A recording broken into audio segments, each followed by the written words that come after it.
Spirituality was limited to seekers, say, 10 years ago, or even I would say 15 years ago. But I have been traveling across different continents except Antarctica and Africa.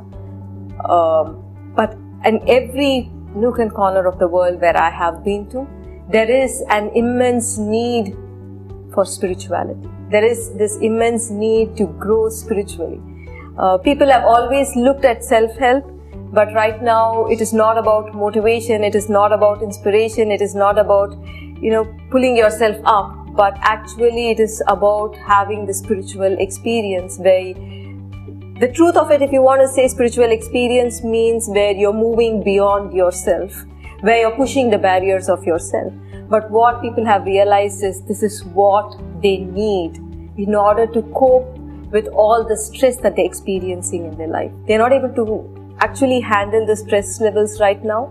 They're feeling so suffocated within themselves, and individuals across continents are looking for spirituality to create a better life for themselves. Spirituality is not limited to seekers right now. Spirituality is being absorbed in the mainstream. What in my experience, spirituality is for business people, because wealth becomes a very integral part of how our society lives and thrives. If we want to bring about a transformation in how our society thrives, it is extremely important. The way we generate wealth, the way we distribute wealth, the way we create wealth becomes extremely important. And right now we see many leaders of businesses across the world are realizing it. Realizing that they need to be in a beautiful state in order to create wealth. They need to be in the path of a spiritual growth in order to create wealth.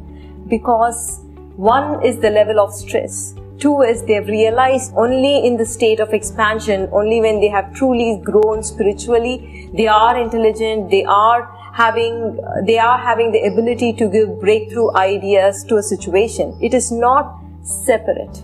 Intelligence and spirituality is not separate. Wealth creation and spirituality is not separate. Beautiful relationship and spirituality is not separate. They go hand in hand.